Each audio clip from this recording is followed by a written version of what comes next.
Magandang araw mga kabarag. Ngayon ay samahan niyo ako sa isang maikling paglalakbay sa kasaysayan ng bayan ng Goa, Camarines Sur, isang bayan na mayaman sa kultura, tradisyon at pananampalataya. Ang Goa ay matatagpuan sa gitnang bahagi ng Partido District at kilala bilang isa sa mga sentro ng kalakalan, edukasyon at relihiyon sa rehiyon.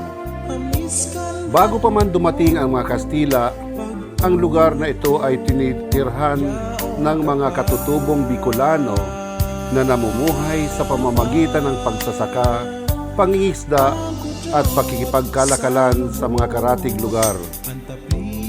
Noong panahon ng kolonisasyon ng Espanya, nagsimulang maorganisa ang mga pamayanan sa Bicol. Isa sa mga bayang nabuo ay ang Goa.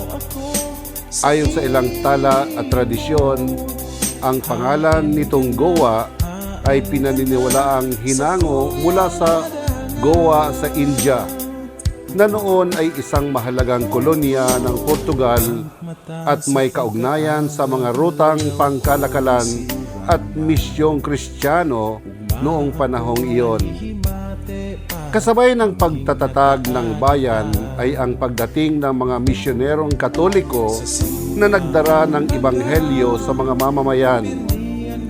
Ang pananampalatayang Kristiyano ay unti-unting yumakap sa puso ng mga tao at naging mahalagang bahagi ng kanilang buhay ang simbahan. Itinatag ang parokya ni San Juan Bautista, ang patron ng Goa. Si San Juan Bautista ay kilala bilang tagapaghanda ng daan para kay Hesukristo dahil sa kanyang halimbawa ng pananampalataya, pagsisisi at katapatan sa Diyos. Siya ay napiling patron ng bayan. Sa paglipas ng mga taon, ang simbahan ng Goa ay naging higit pa sa isang gusali. Naging sentro ito ng pananampalataya, edukasyon at pagkakaisa ng komunidad. Dito natitipon ang mga tao para sa banal na misa, binyag, kasal, piyesta at iba pang mahahalagang pagdiriwang sa kanilang buhay. Marami ng pinagdaanan ang bayan at ang parokyang ito. Nasaksihan nila ang mga pagbabago sa lipunan, mga digmaan, mga kalamidad, at mga panahon ng pagsubok. Ngunit sa kabila ng lahat ng ito, nanatiling matatag ang pananampalataya ng mga Goaenyo.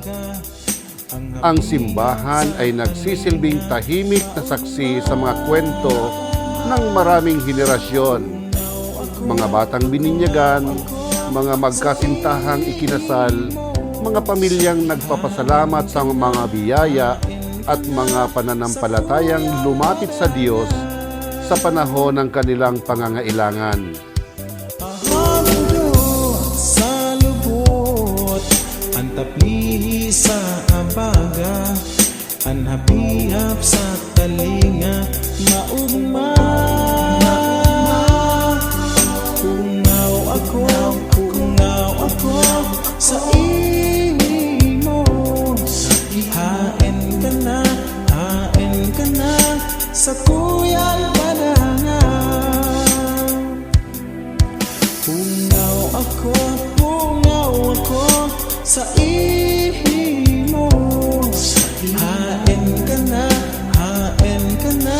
sa kuyang. Hanggang sa kasalukuyan, nananatiling mahalagang bahagi ang pagkakakilanlan ng Goa, ang kanyang mayamang kasaysayan at matibay na pananampalataya.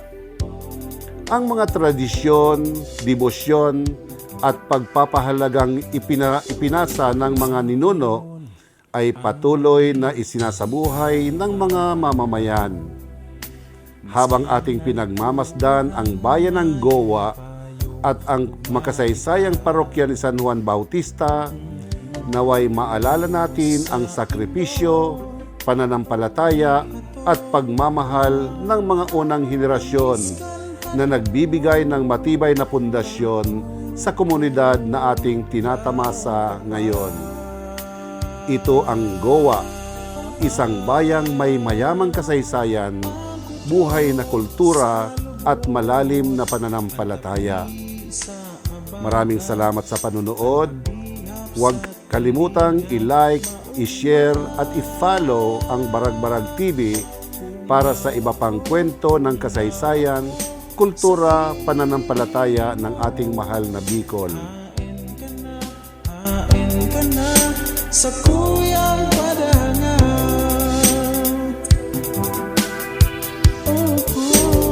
Pagmata sa pagkaaga, aldaw ko nagsirang na. Ugma ako nahihimate pa, manghing nakaagita. Sa